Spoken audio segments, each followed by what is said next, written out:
it's just going to be a regular bans. Well, I don't know about regular. I was going to say, PraY's there like, I don't play Lux. I don't know whether you've ever seen me play this game, but it is... I'm not going to lie.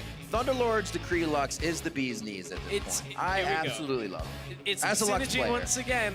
It's the double lift, well, it was the Lucian ban. There it is. Yeah, the Lucian ban. So, Lucian mirror matchup is what's coming up. We just saw Reckless say, I don't want to see a Lucian mirror matchup. We've had enough of them. But he's like, you know what? But I'll pick it. So you're the bad guy if you pick it and mirror me. And it is probably going to be that mirror. One is locked in. They'll see it once both are.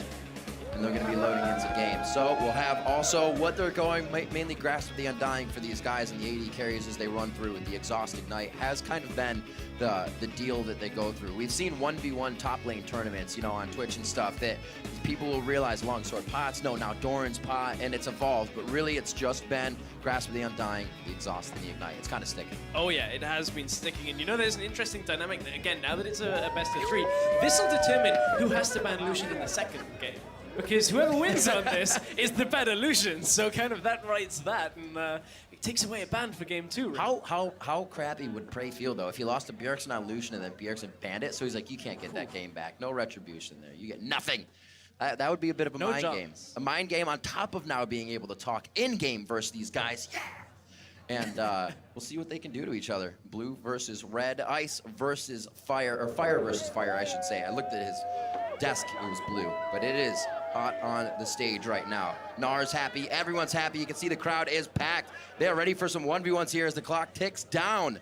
Ladies and gentlemen, we're about to start evening out what is going to happen here for the 1v1 finals. If Bjergsen moves on, he'll be facing either Doublelift or Froggen. If either of these two move on, I should say. And they face Doublelift or Froggen in the finals. Those are some real tough opponents. I mean, everyone in this, we've got 2 mid laners, 2 AD carries in this setup. That's, yeah, great all point, of them great point. Are very well known for their mechanics. I mean, every single one of these is like, this guy's a god at his role. So now we're going to find out, is it mid laners, is it AD carries that can take the title? Oh, the 1v1 Snowdown Showdown is live. We're on to the abyss. Bjergsen versus PraY. We'll see who comes out on top for fire. Yes, they have to take their own teammate out, as we said before, but it's for the better. In the end, it's for the better. In Promise. the end, yeah. It's okay. They'll all be able to rejoice in the extra points they'll get, but PraY kind of conceding the control of that bush to Bjergsen. But again, it is only a minor thing unless the Bjergsen can actually punish this. PraY will look to back up just as the wave comes in, and unless Bjergsen gets forced away, shouldn't really do too much. It will equalize out as the minion waves hit. See where they go with this. It looks like they're just painting happy little smiley faces. Happy face. Happy little faces. Putting happy little trees onto Howling Abyss. No mistakes. There are mistakes. There very much are mistakes. All right, 1 CS each side. I don't know, PraY attacked a different minion. This may be in Bjergsen's favor now. It may do. It actually isn't so much of a problem for PraY right now that he missed that first CS. As long as he gets the push at the same time, but that's all he's got to do is equalize, and he's actually ever so slightly ahead. He's about an auto up just from the extra damage that he got down onto the minions early on. Patiently waiting, so he's going to drop the minions back so he has a little easier time to farm back here. Yeah, and it's his first minion off the second wave that is going to give him level 2, so expect him to go all in, well, at least land damage down onto Bjergsen if Bjergsen can't equalize 100,000,000%. There you go, though. Even timing on these two. It's going to be neck and neck for a long time. See the movement as well. They're kind of keeping opposite sides of each other, mirroring that position so they don't get any auto attacks in. They're not wanting... See 8 to 8 here in CS. Very, very even. And I don't feel like they're going to miss any for quite some time unless they can actually get this minion wave to the turret. Bjergsen just walking that minion out to the side. And the trade so far, very respected by both sides. Nobody has gone all in, seeing the 2, and probably 3 is going to come out. Yeah, it is off the... All right. Ooh. Good trade, good trade. Although Bjergsen does have slightly more mana, I'm kind of interested in whether either of them are running mana regen in this situation. Bjergsen will hit 3, PraY hits 3 as well. Both of them running 6-6-18, so going for that sustain build that we've seen before. Interested to see what runes and masteries are being run between these two. I'll take a look at them now. All right, PraY taking a little bit more damage. Bjergsen does have a lead here as he's going to heal up a bit, but takes that light across the face.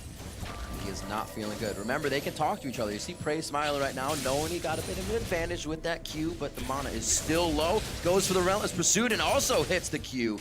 Very nicely done with the Piercing Light. Now he's out of mana, though. He's got to be careful. Bjergsen still has a Pursuit under his belt, but cannot go for it. Relics have spawned, Looks like we'll get a little more back and forth. Yeah, it looks like Bjergsen, I believe, has ever so slightly less armor in this trade. So it means every time that PraY trades into him, Bjergsen should take ever so slightly more damage from this. So PraY is going to look to utilize that. But I believe Bjergsen's traded at 4 slight mana regen. So we'll watch his mana bar as this game continues. A lot of things we see is a mistimed exhaust within these fights as well. It throws things off greatly if you're to use that too late. You already took too much damage because then the ignite just starts eating through you and you can't get done what you need to after the other guy's down with ignite, or exhaust rather, because you're now getting exhausted. So it becomes a very tricky situation of who uses it first, or if you're the second guy to use it, who's going to be on top. This is a very, very tense start to this game because it's PraY does manage to take. That's big. That is a big, big factor there as PraY takes it. We'll get, of course, the regen off that. It's one of those mechanics you got to think about. What side are you on when the time of the relic is going to spawn? Bjergsen mainly playing the left side the whole time so far, and that really played in favor of PraY. 5 as well. He's going to get 6 before Bjergsen does if he doesn't eat back. PraY is getting really good trades here. He's hitting both minions and Bjergsen. And what that's forcing is Bjergsen, as he takes more damage, forcing Bjergsen to try and counter push this wave because he doesn't want it pushing under the turret because that is what gives PraY so much freedom.